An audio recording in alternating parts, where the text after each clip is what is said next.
Hello there. I am not sure I'm going to get everything into this intro because what an episode. I know every podcaster says that, but we talked to Tom Ball today, who ever since I can remember has been the champion of local, small, micro businesses and all that. They're the lifeblood of local communities. He's been banging that drum for years and supporting them through a lot of other projects and parties, as well as his co-working space.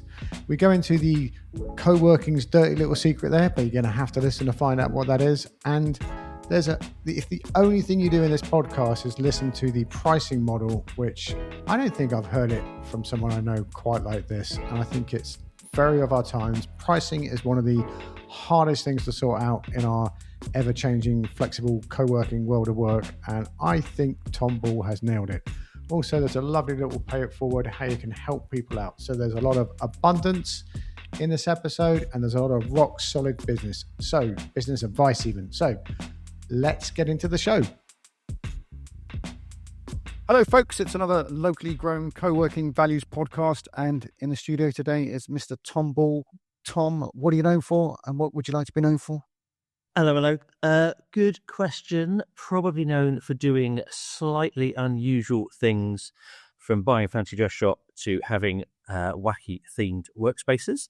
What I'd like to be known for is the fact that they're actually really productive, and we love small companies.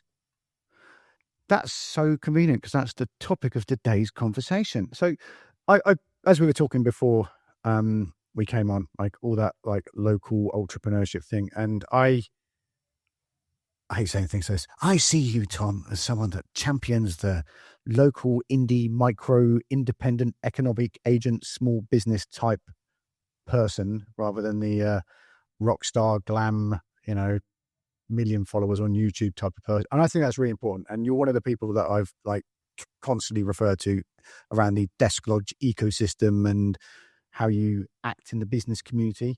So I got to find a way to finish that. But like, why is it important? Like, what is getting you? Good point. So yeah, I think we've got this obsession with big, and we've got big corporates, big this, £1 billion companies, and there's a lot of love for those. And I'm not a hater, but I think the unsung heroes are the small companies, the small coffee shops, the 2-person consultancies that are doing great work. And I think that if you look at the stats, they're the ones that actually are the lifeblood of the country. I don't think they get nearly enough love, nearly enough support. And I don't do nearly enough, but I try and shout them out and just remind people, don't go to Starbucks, go to the little indie next door. Where you spend your money matters. We should be doing more to support these people. And with Desk Lodge, we've got a lot of bigger teams of big companies inside the spaces, and I think more and more that is a trend that I think is going to happen. But I'd be really sad to have a building just full of corporates. I love the small companies, and often the small, slow-growing companies that take 10 years. We've got a number of companies that have been with us for a decade, and they're slightly bigger, they're a bit bigger, but they're doing good stuff, and I think we need more of them. I don't want you to throw the government under the bus, but like I know you pay attention to this stuff. It seems like any government says, small business is the backbone of Great Britain, and then kind of forgets it when it gets really important. And is that like my imagination, or do you feel? I'm not party political just because I think they all muck it up. In simple terms, Labour's big government and big corporate, Tories are big corporate. There's nobody that actually believes in smaller teams. And I think if you look at what happens in government, it's small teams that make stuff happen, and massive hierarchies spend more time in meetings than doing stuff. So yeah, I think the world's a better place with smaller, and in particular, let's go back to our listeners, small co-working spaces. That it is not easy out there. So a huge verbal hug to everybody out there running a space, because the last year has been brutal.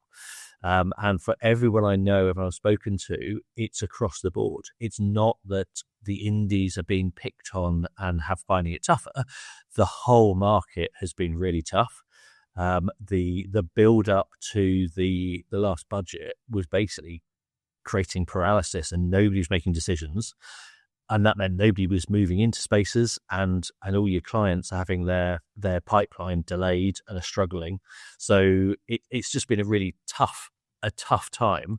And I think knowing that everyone's finding it tough is quite helpful, that it's not you, it won't be like this forever, but you're in the right place doing the right thing. Could you posted something called LinkedIn about that time, that is like what stuck in my mind is like, make sure you pay people on time if you run a big company and you're hiring a smaller company. Am I accusing you of the right thing? No, 100%.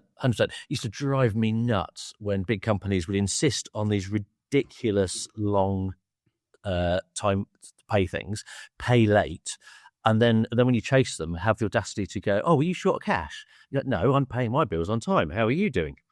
So yeah, I think the easiest, simplest thing we could all do. I think there were three things in that post. Basically, use small businesses, pay them well, don't beat them up on price. They're already cheaper than the alternatives. Pay them on time. Why not pay them earlier? And give a good fair shout out. Don't ask for mates rates. Just treat them well. And if I'm trying to think of a question here, like if you were listening to this as a co-working space owner, like, or in your experience, like how have you, because it's not a quick fix. It's not like you can do this on Tuesday and it's all fixed. How do you consistently and realistically support micro and small businesses? What do you think what have you found inside and outside your space that has kind of helped them along? There's probably not, probably a non-obvious thing. Great question, terrible answer. I don't think we do enough. I don't think you can be a purist, because I don't think you can pay the bills. So we touched on it a bit before we started, but inside your building, you've probably got a bunch of freelancers, hot deskers. You've got some small companies in offices, and you've got some bigger companies in offices. I don't think you can pay. It's very, very hard to pay the bills without that mix. So I don't think you should treat your bigger customers badly. We've got quite a few Bristol-based. We've got quite a few teams of a bigger corporate, and they may be. Yeah, it's the team size rather than the corporate. So what do we do? I think the biggest thing we do is we go out of our way to maintain looking after the smaller businesses. So we would make more money if we ripped out a load of the hot desking, reduced the breakout spaces, put in more offices, made it more corporate friendly, more corporate optimized, etc. But we choose not to, just because I want to get up in the morning feeling that the world's a slightly better place because we're helping people get more done. I quite like the diversity of having more corporate-y people alongside more freelance people, and often they're the same people ping-ponging between the two along their career anyway. So I think just having, if your heart's in it and you're trying to look after those people, I think you'll naturally skew that way. But I do think it's important that you can't be a total purist. If you say we're only going to have small businesses, you'll probably find it tough to pay the bills, or it'll be a smaller space, a smaller lifestyle. It's harder work. For you, is there when people go like, there's this thing of like, co-working spaces are for startups. So there's this freelancer group I was in for a long, long time, and there's like 15,000 UK-based freelancers, and you put in there, and Ed, the guy that ran it, would put in, something. He'd ask a co-working question, and then like 70 people would lay into like, that's where shows how dated it is. That's where the next wannabe Mark Zuckerberg goes. Like, it was this co-working's just for startups, but there's this like nuance of startup culture and people from the local area who want to start a business, and I don't think they're the same thing. And no. Can you riff on that? yes, I'm not anti any of these different categories. I just my personal stance is much more that there's the unsung heroes, the ignored people are the smaller companies who are are they're not trying to raise £1 billion. They're not trying to create the next Facebook, but they are trying to do something that's important to them and create employment and do something special. And I think being a home where they feel happy, safe, productive is a good thing. I'd say, yeah. There's if you weren't there, would people care? Would they notice? Hopefully, the answer is yes, and that's a good thing. And yeah, we've got over 200 5-star Google reviews, and the thing that I love is if you read them, the language of how people talk about it and how it makes them feel, and how it's tough running a business, as everyone listening knows, and to feel that you're not alone whilst doing it, I think is a good thing. What off the top of your head, like what sort of sentiment comes from those Google reviews? There's just a sense of feeling at home that you imagine. The simplest example I can think of is we're all going out on a Saturday night for someone's birthday. We're in a strange town, and you go, where shall we go? Shall we go to the Hilton Bar? It's got good reviews, or shall we go to the really nice local place? There's just an energy of feeling like you're in the right place, and that people smile at you, wave as you sit down, and when you get a coffee, they might bring one back for you. It's just a even if you don't talk to the other people in the space, you just feel that you're in the right place and that you're not absolutely mad for having started your own business. That there's others out there like it. And I don't know about you, I get more done if I spend the day in our spaces. I don't have my own desk. I go and sit in the middle of the co-working, and I get more done. Yeah, we have a really, because it's significantly cheaper having a flat in Vigo than it is having a flat in London, and we have a home office, which is where I am now, and it's lovely. It's like my little kind of home, but going and sitting with other people is really, really important. And there is something about I love going to coffee shops. That's undeniable. But there's something about being in a co-working space with like other people who are on the same journey. And when I got into co-working, it was, like you and I met doing all that networking mayhem years ago, and breakfasts and all this kind of stuff. And then when I got to a co-working space, it was like it was like what I was looking for in the networking was happening in a co-working space. And it was that feeling at the end of a networking meeting when people would say, "Oh, you're going to work here for a bit." And then they start saying, "Oh, which plugin have you got for WordPress? Oh, are you using WordPress? I was using Joomla." And you get into the kind of, I don't know, very informal information exchange. And someone says, "Do you know this network? There's this new thing started called LinkedIn. Are you on it?" Yeah, and two little subtopics of that is I'm a big believer in different sorts of work zones. So we've got anyone listening, you're very welcome to come down to Bristol and spend a couple of days with us. We give anybody 2 free days, and that works really well for us as a marketing thing. So you just go, just try it, and then people either convert or they don't. But it's a very easy, low stress way of doing it. And if you come down, you'll see we've got very different workspaces. There's there's areas that are for solo working, and we've got signage now that kind of tell you what they're for. We've got a silent zone where you go in there and it's no speaking, no phone calls, and you just head down getting stuff done. There's places that are designed for doing video calls where we've got phone boxes for that. We've also got open plan areas. The kitchens we pump in.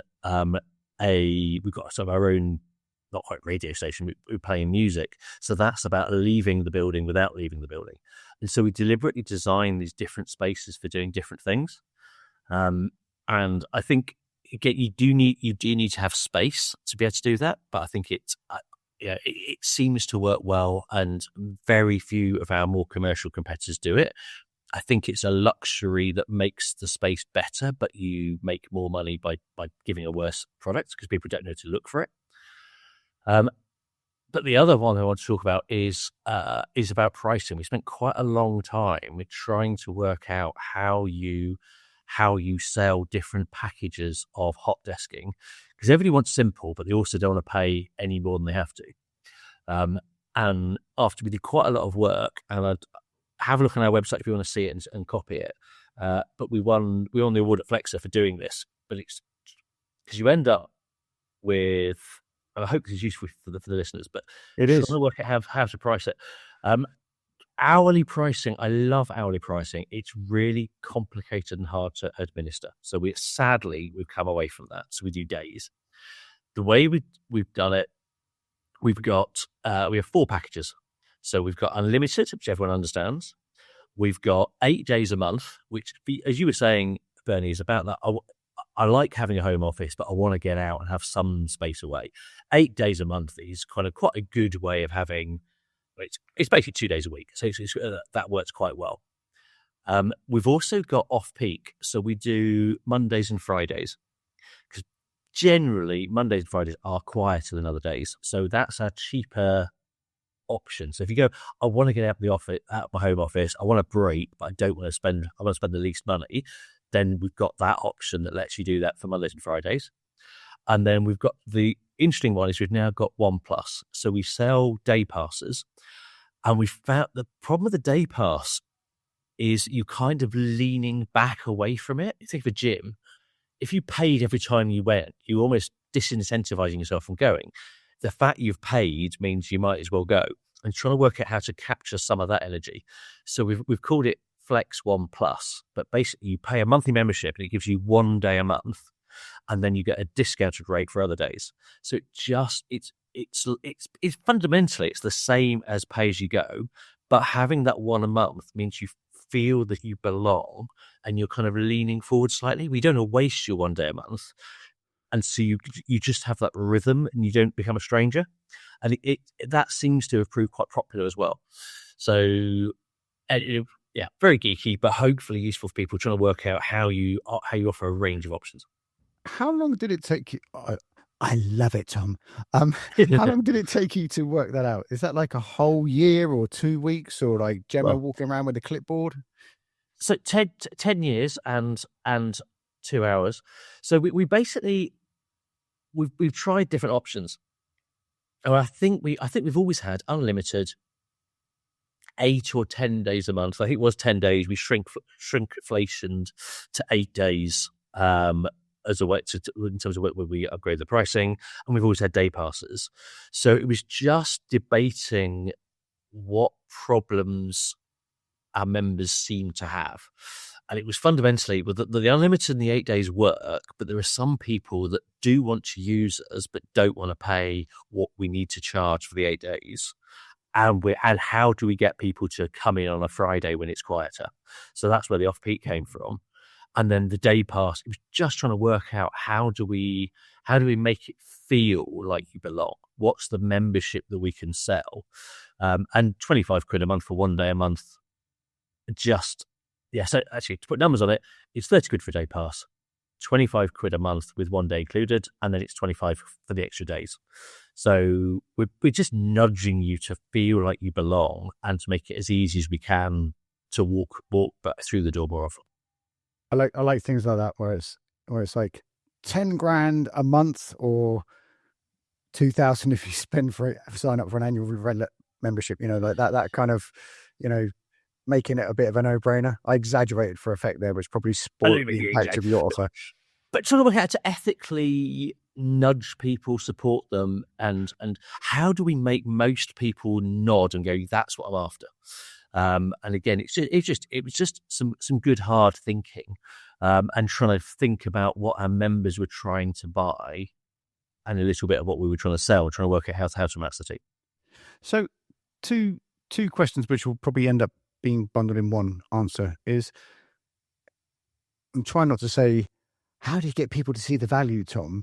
And then how do you, because they're seeing the value in like being in a building, like a co-working space. And then there's that local connectivity, because I just know probably hundreds and hundreds of people that like sit at home, and I've been this person years ago, like sit at home, get very depressed and mentally ill, don't get anything done because they cannot bring themselves to hand out, £200 to sit in a room with other people and change their life.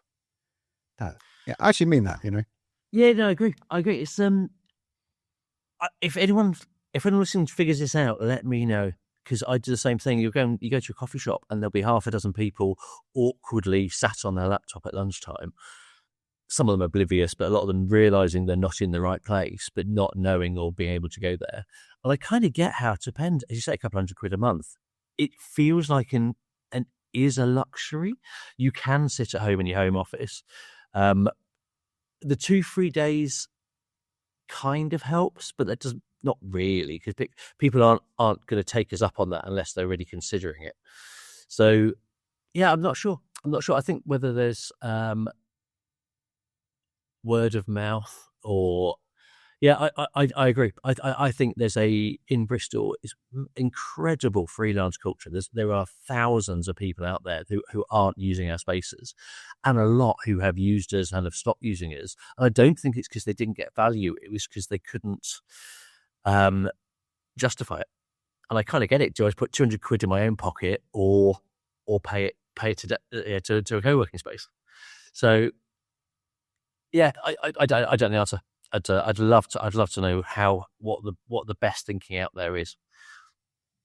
And do you, to get people in, do you do events or anything like that, or is it, how do you introduce people to you said there's like thousands of freelancers in Bristol and they must talk to each other, so there's part of that going on, but how so we do our own events, and it tends to be, we do a big annual event, and we get we had about 400 people, and we had quite a long wait list because we were oversubscribed for that. And one of the loveliest things is we had ex-members coming, where the company had closed, but they missed and came back. That was quite powerful and lovely for getting people back. The best thing that we do is let other people host their events in our space. And we talked about this yesterday. There's like a Goldilocks thing. If people just come once, they're not really paying attention. They're focused on why they're there. And if you do it like every month forever, if you're not careful, you're just giving people free space. So it's quite a tricky one to get right. But if you find the right sorts of groups and give them a few things, ideally stand up and have somebody give them a day or a free day, or encourage them to come and use it. So we've done it a few times. We'll let people freed up hot desk for free as a group, as a way, especially when a site's new, as a way of pulling in new people. So I don't think there's any rocket science in that, but trying to find ways to pull people into the building. There's two things, because there's like getting people in there who will become customers, which is, while you're in business. And then there's like the way of getting people into the building, because there's a lot of people that will be in your audience and they'll never be customers, but they're like, oh, this is a really good place to go and do that. And hosting, I don't know, like there's so many things you can host on a regular basis that will get people in the building who will then understand it and then go and tell other people. And trying to work out who those people are is really tricky. So I hesitate to share, but I think between friends, I've got a thing that I like, where basically if somebody well connected leaves their job, then I give them a few months free hot desking for a number of reasons. If they've just left their job, they're going to be thinking about it, reflecting, job hunting, etc. They're very unlikely to pay money to join a co-working space, and they're likely to sit at home and miss people and struggle. So it's no skin off our nose. It's a lovely thing to do, and what goes around comes around. Why not help? And I put it in quite 10, 20 times, and it just feels like a really lovely thing to do. And actually, literally yesterday, one of the people I did it for unexpectedly did a big shout out saying thank you. And I think it's things like that have just been known as one of the, you say, good guys, good people, just trying to help people where you can. It's a tricky one because you can't go around charging people because you've got to pay the bills and then giving it away for free willy-nilly. But that just seems like quite a simple formula for helping somebody when they need it. I think that's very, is it Pay It Forward? Is that the movie? Yeah. It's, there's a thing. Random actness, kindness and beauty. Yeah, there was that thing I believe called the gap. And when the gap is from when you realise you're doing the wrong thing to when you start doing the right thing.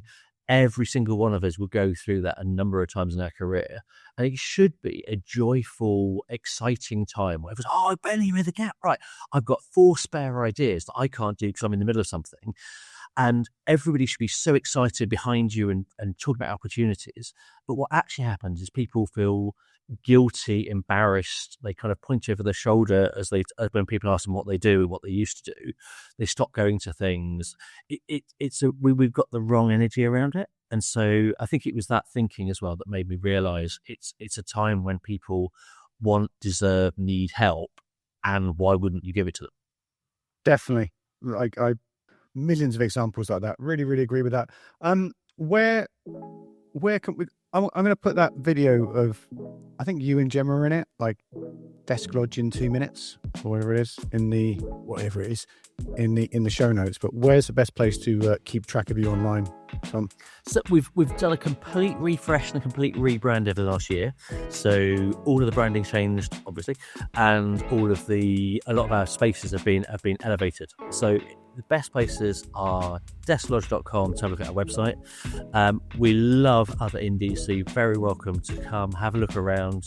You don't have to pretend to be anybody. You can just say that you run a co-working space somewhere else. Even in Bristol, you'd be very, very welcome. And I'm on LinkedIn, so linkedin.com/in/tomball2. TOMBALL 2. You'll see my cheesy grin, and best of luck to keep up the good fight. The world needs what you do. It is tough. It will get better. Good man. Thanks for your time and attention, Mr. Ball. Lots of love. Goodbye. Bye. So as Tom said at the end of the episode, you can go and hunt him down on LinkedIn. In the good old days, it would have been Twitter. In the show notes, as always, everything we talked about in the podcast is in the show notes. I would encourage you to go to the LinkedIn co-working group. Pinned in there or somewhere in there, there's always events and other antics that are going on. And there's one post in there at the moment, which is about the co-working operators weekend, which is for the type of people we were talking about in this podcast, for independent co-working space owners and community builders. There is Unreasonable Connection going live, which is the London Co-working Assembly event. There's a workspace design show coming up, and if you're someone who runs a thing like we run, the London Co-working Assembly, and there's Co-working Spain and Co-working Switzerland and other groups that help people who run co-working spaces all meet. There's the Co-working Alliance Summit, which is online on the 4th of March, run by Hector and Ashley, and European Co-working Day is coming up. But I said the word co-working far too many times in this outro, so I'm going to be quiet. Wherever you are in the world, be careful out there. It is a jungle.